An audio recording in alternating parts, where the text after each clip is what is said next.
Alors bonjour, nous voilà de nouveau à la fin d'une session parlementaire ici à Strasbourg. En quelques mots, c'est une session qui a eu des grands moments d'émotion. D'abord lors de la remise du prix Sakharov. Alors le prix Sakharov, c'est un prix que le Parlement européen donne depuis de nombreuses années à des organisations ou des personnes qui sont des grands défenseurs des droits de l'homme.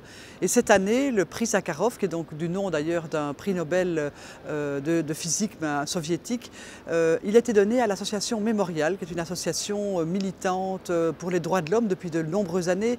Et les trois personnes qui étaient ici pour recevoir le prix étaient vraiment extrêmement touchantes d'engagement par rapport aux risques qu'ils ont pris en des périodes encore bien plus difficiles qu'aujourd'hui.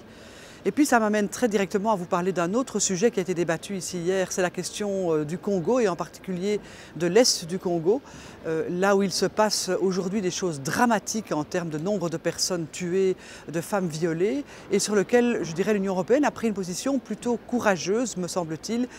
J'y suis d'ailleurs aussi, moi aussi, je suis intervenue pour demander que l'Europe soit plus courageuse, pour aider et soutenir ces populations civiles.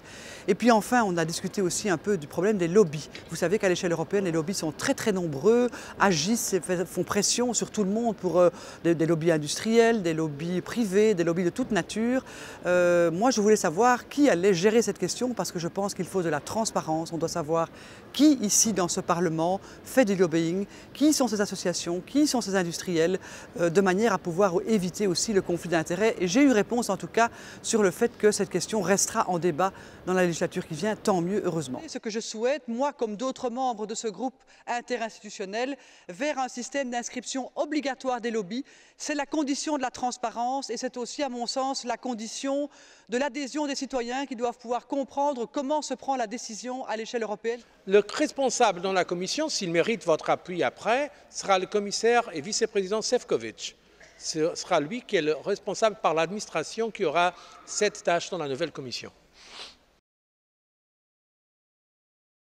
Et enfin, j'ai reçu aussi un grand groupe de visiteurs, des visiteurs écolos ou sympathisants qui sont venus ici assister un peu à la plénière, voir comment le Parlement fonctionne. On a été avec eux aussi faire un petit tour sur le marché de Noël de Strasbourg. Mais je pense que pour eux, comme pour vous d'ailleurs, si ça vous intéresse de venir passer ici quelques heures, sentir comment fonctionne le Parlement européen, faites-moi signe, pourquoi pas, vous pourriez être mes invités de manière à pouvoir vous aussi vous rendre compte de ce qui se passe ici, comment ça fonctionne, comment se passe la démocratie européenne. Je crois que ça vaut la peine. Alors rendez-vous l'année prochaine et puis meilleurs vœux à tous, bon repos de fin d'année.